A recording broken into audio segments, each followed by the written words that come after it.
وَإِذَا طَلَّقْتُمُ النِّسَاءَ، اور جب تم طلاق دو اپنی عورتوں کو، فَبَلَغْنَ أَجَلَهُنَّ، اور وہ اس کی مدت پوری کر چکیں، فَلَا تَعْضُلُوهُنَّ أَن يَنكِحْنَ أَزْوَاجَهُنَّ، تو ان کو منع نہ کرو کہ وہ نکاح کر لیں اپنے خامدوں سے، اذا تراضوا بینہم بالمعروف، جب کہ وہ آپس میں رضامند ہو جائیں کہ اب وہ مناسب طریقے سے اپنی زندگی گزار سکتے ہیں۔ یہ وہی بات ہو رہی ہے، اپنے خامدوں سے مراد وہ والا خامد جس نے ابھی ابھی چھوڑا تھا۔ تو ظاہر ہے کہ جب وہ مدت پوری ہو چکی ہے اس کی، تو اس کے بعد وہ دوبارہ نکاح کریں گی۔ پہلے ذکر ہوا ہے رجوع کرنے کا، تو ادھر بھی کہا گیا نہ روکو، اب کہا گیا کہ رجوع سے اگلی سٹیج آ چکی ہے۔ بخاری میں آتی ہے حدیث کہ وہ اسی طریقے سے وہ مدت پوری ہو گئی تھی، تو وہ عورت دوبارہ اپنے اس خامند کے ساتھ نکاح کرنے لگی، چونکہ طلاق 1 یا 2 ہوئی تھی، 3 نہیں ہوئی تھی، تو وہ سالے بیچ میں کود پڑے، تو نبی علیہ السلام نے پھر ان کو منع فرمایا اور اس پہ یہ آیات بھی نازل ہوئی۔ سالوں کو بڑا شوق ہوتا ہے یعنی سالہ بننے کا، تو بعد میں بھگتتے ہیں پھر وہ لوگ، اس ٹائم تو بدماش بنے ہوتے ہیں نا سالے، لیکن کتنا عرصہ نبھائیں گے؟ کیونکہ سالوں کی جب شادیاں ہونی ہیں، ان کی اپنی بیویاں آئیں گی، وہ تو ایک دن بھی نہیں برداشت کریں گی، اور اگر وہاں سے بھی بچے ہوئے یہاں سے بھی بچے ہوئے تو وہ آپس میں بچوں کی لڑائیاں ہوتی ہیں اور عجیب تماشا بنا ہوا ہوتا ہے۔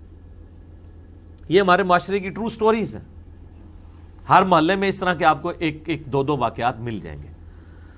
تو اللہ تعالیٰ ہمارا ہے اگر طلاق بھی ہو چکی تھی 1 یا 2، تیسری نہیں ہوئی تھی، تو وہ اپنے ایکس خامدوں کی طرف رجوع کر سکتی ہیں۔ اب تم نے یہ نہیں کہنا کہ انہیں پہلے تنوں صحیح نہیں سے رکھا لہٰذا ان تیرے سے کوئی نواں رشتہ تلاش کرنے ہیں۔ بھائی ظاہر ہے کہ وہ پرانے خامد کی طرف جانا ہی بعض کا سود مند اس لیے ہوتا ہے کہ یار بچے ہوتے ہیں، بچوں کا تو باپ وہی ہے نا، بعد میں تماشا لگا رہے گا، پھر وہ عدالت میں جائے گا، وہ خرچہ لگے گا، پھر وہ ہفتے میں 1 دن ملاقات کا رکھیں گے یا مہینے میں، وہ تو مطلب ہمارے بھی جاننے والوں میں اس طرح کی چیزیں یقین کریں ترس آتا ہے۔ سب سے زیادہ ترس آتا ہے اولاد کے اوپر کہ ان کے اوپر کیا گزر رہی ہے۔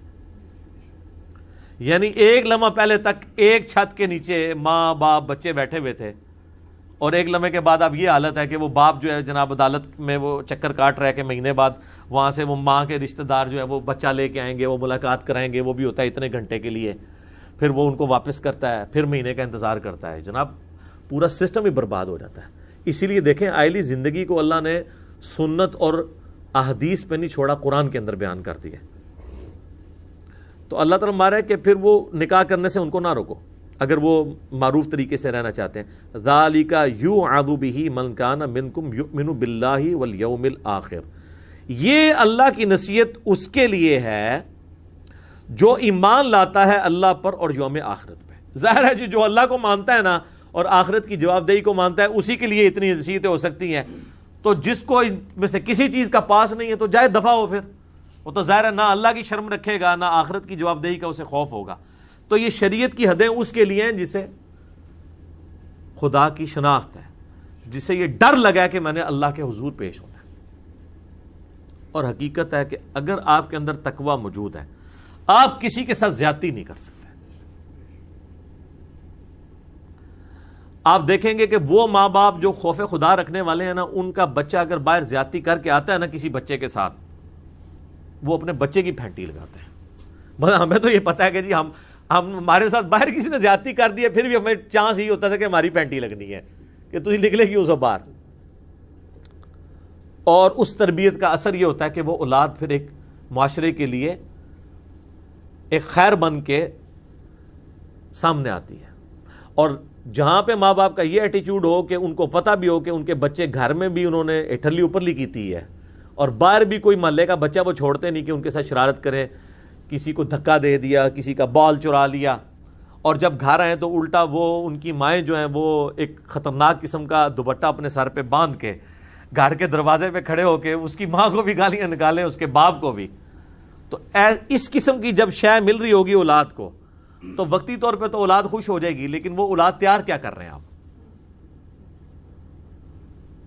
تو ان چیزوں کا خیال رکھنا ضروری ہے۔ تو یہ حرکتیں وہ بندہ کرے گا جسے خوف خدا نہیں ہوگا۔ جسے خوف خدا ہوگا نا وہ ڈر جائے گا کہ یار میرے بچے نے زیادتی کی ہے، کیوں اس نے یہ حرکت کی ہے، ایسا نہیں کرنا چاہیے تھا اس کا، کیونکہ اسے یہ پتا ہے کہ اللہ کے حضور پیشی ہونی ہے۔ یہی معاملہ جو ہے وہ آپ کے بیوی بچوں کے ساتھ بھی آپ کے ریلیشن شپ کا ہے۔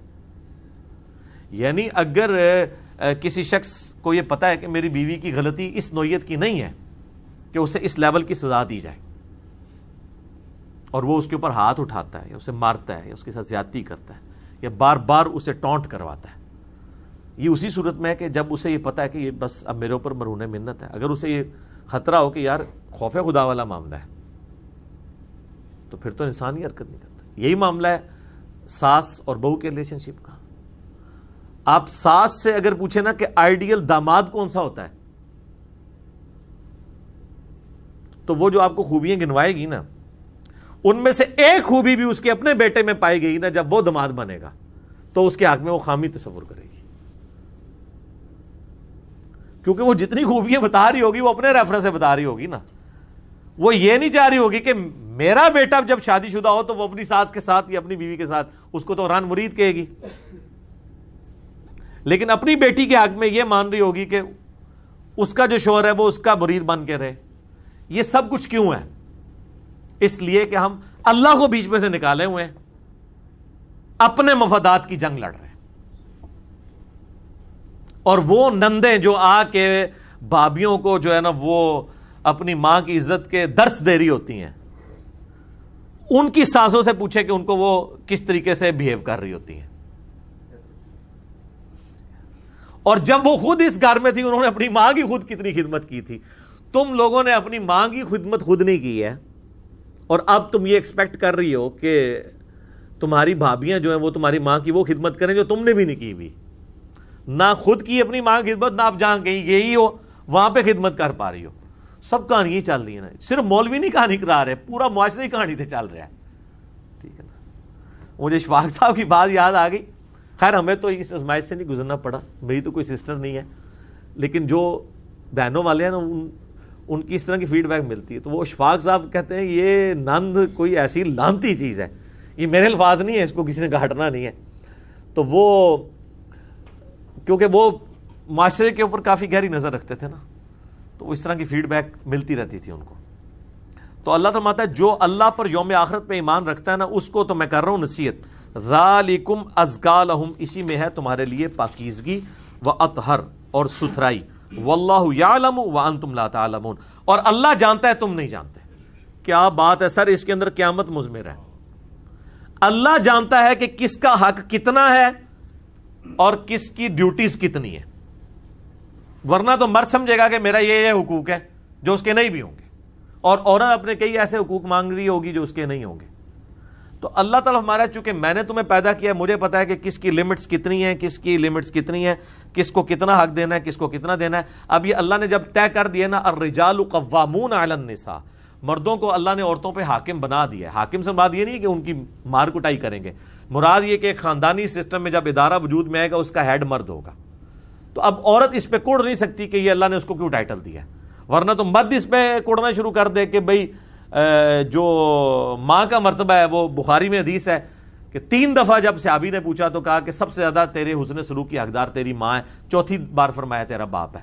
اور سنن نسائی میں حدیث ہے کہ تیری جنت تیری ماں کے قدموں کے پاس ہے، یعنی ان کی خدمت کرنے سے.